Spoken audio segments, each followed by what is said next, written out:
Karena kenapa? Sebenarnya kita bisa dilindungi oleh enzim di badan kita sendiri dan dilindungi oleh makanan yang kita makan.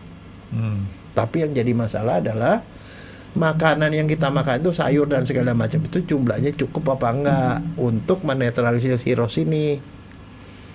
Kalau nggak cukup, kita makanlah obat-obatan yang namanya antioksidan. Itulah perlunya antioksidan.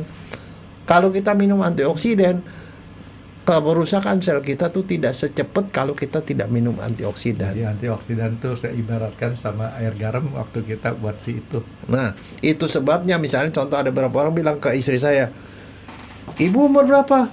65. "Hah? Kok 65? Kok ibu masih kayak masih 40-an? Kok bisa gitu?" "Oh, saya banyak makan sayur." Gitu loh, Renggi. Jawabannya itu adalah yang tadi kita omongin Tapi itu. benar tuh dok.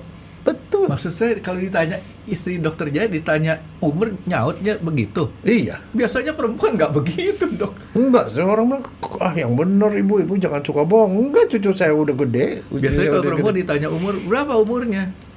Tebak berapa, karena dia nggak mau ngasih tahu umur. Loh, pede aja lagi.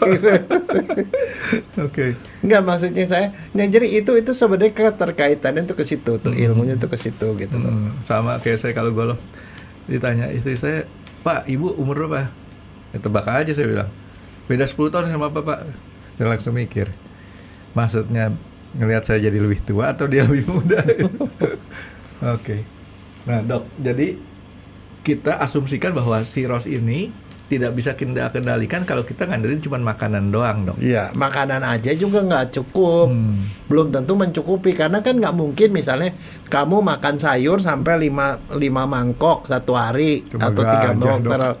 Terlalu banyak, kamu jadi kambing ntar. Kalau nggak gajah dikasih semangka sama kulit dimakan. Enggak, itu makanya that's why tidak bisa. Jadi caranya gimana? Ya kalau yang di badan kita kan kita nggak bisa ngapa-ngapain. Nah, makanya ada beberapa orang itu tuh yang namanya hormon-hormon tadi itu bahan enzim tadi itu ada yang diberikan pada orang. Glutathione, ada orang yang minum suplemen glutathione, ada juga tapi yang dari sebelah sini ini kita makan makanan sehat tetapi kadang-kadang kita perlu juga suplemen. Nah, itulah nanti kalau kita ngomong suplemen Wandi, kita ngomong soal antioksidan tuh apa aja sih yang bagus gitu loh. Bagaimana caranya supaya kita dengan minum antioksidan kita tidak gampang sakit. Kan ujungnya kan jadi tidak gampang sakit, tidak gampang tua. Simak cerita selengkapnya di YouTube channel X Undercover dan jangan lupa di-subscribe.